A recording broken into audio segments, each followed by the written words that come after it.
Welcome my magical friends. Welcome back to the Magic with Soul Bride channel. I've got a video for you today about rituals and how much they're not as intimidating as they seem. So let's get started. First things first, what is a ritual? What is the purpose of a ritual? A ritual can describe any magical workings that you do where repetition is the key. So if you wanted to do a blessing, or if you wanted to do any kind of like celebrations, if you wanted to celebrate the coming of a new season or the birth of a new baby, or if you want to cast a spell, all these things you would do in ritual. The ritual part of it is the repetition. When you honor the deities, when you call in the elements, when you call in the quarters, all these things should become second nature to you, and that's what they mean in ritual. Ritual can be interchanged with the word routine, but not the words rigid routine. A ritual, like your circles, if you've seen my casting a circle video, it should be fluid, it should flow, it should be a beautiful process. So for that, I would say to practice. It's all about repetition. Repetition brings meaning to the things that we do, and the more we use repetition, the easier it becomes to do the task at hand. So when you're performing a ritual, when you call in the elements and all these second nature parts, it will become second nature to you, and you'll be able to focus on the substance of your ritual, of the goal or task of your ritual.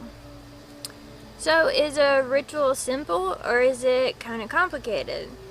It can be either or, because it can be as simple as a meditation with some hand gestures, or it can be as complicated as working with a large coven and doing complicated and intricate multi-layered spell work. It can go either way.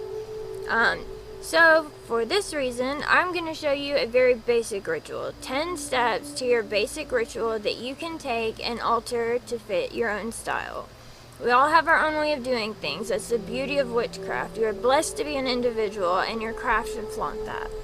When it comes to rituals, the word can be very intimidating, especially if you're new to the craft. So for that, I would like to tell you, relax. It's okay.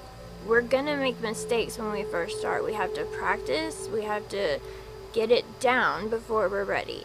But just relax, because no one's holding our feet to the fire and waiting for us to make a mistake and gonna blow us up or something. It should flow, it should be natural, and it's nothing to be intimidated about, because it can be simple or it can be complex. That is completely up to you. Summer over at witchdigest.com, a website I highly recommend, she summed up what a ritual is for in one sentence, and I'm going to share that with you because I think she put it very well. The essence of performing rituals is to help us connect with the purpose of our goal through consistent practice. So, practice. Alright, so here are 10 steps to your basic ritual. You can take this and alter it as you wish. You can make it more simple, you can make it more complicated. That is completely up to you. Let's get started on our 10 steps. The first step is to come up with your purpose, your goal, your reason for this ritual in the first place. Let's say that we're going to do a blessing. So you want to focus in on that and have that forefront in your mind and keep that centered. The second thing you want to do when performing a basic ritual is to cleanse your space, and I mean this both physically and metaphysically. You want to get rid of any clutter, you want to make it look nice and organized and the way that you want it to be, so that you have good energy. If it's all cluttered and messy, you're not going to have good energy there. Metaphysically, you want to cleanse your sacred space or your working space, and there are different ways you can do that. You can smudge, you can spray blessed water, you can sprinkle salt water, and you could also use your witchy broom and do some cleaning up with that. The third thing we're going to do in our 10 steps is we're going to cast our circle. This is actually very easy. If it sounds intimidating, you can go back and look at, I did 2 videos on how to cast a circle. part 1 and part 2, so you can check those out for more detail on how to cast a circle. For now, I'm just going to tell you that casting a circle is just a way of projecting your energy around you so that you're not only protective, but you're keeping your energy in tow. You're keeping all of your magical working in one spot. The fourth thing we're going to do in our basic ritual is if you want to honor or call in any deities, this is where you would do that.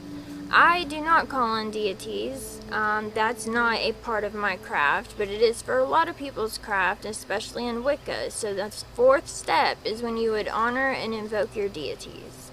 The fifth and most important step in this 10-step ritual is you would now do your purpose, your goal, perform your task.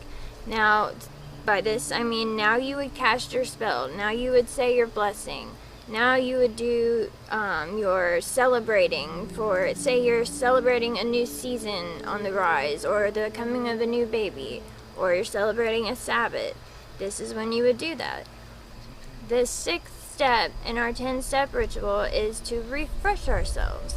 We're going to have something to drink, like a nice ritual glass of wine, or you could have a small snack along with your wine. You do this to ground, to celebrate really, and be thankful for what Mother Earth has given you and those energies that you have invoked in order to perform your magical working. The seventh step is to release and honor your deities. You would do this in the reverse order of which you invoked them. So say you invoked ABC, you would release them CBA. The eighth step is that you would say goodbye and thank the elements and the quarters. I do this when I call in the elements, or when I call in the quarters, or when I thank and release them. I put them together because instead of having a separate step for, okay, call in the quarters, north, south, east, west, and then call in the elements, which are also in the north, south, east, and west, and center. For me, I like to simplify it because rituals can be simple as you wish. I perform the two together, and I write a small poem for each element in which I honor both the element and its quarter. This number 8 is where you would thank and release your elements and quarters. The ninth step in our 10-step ritual is to close the circle. Let your guard down, relax, take a deep breath.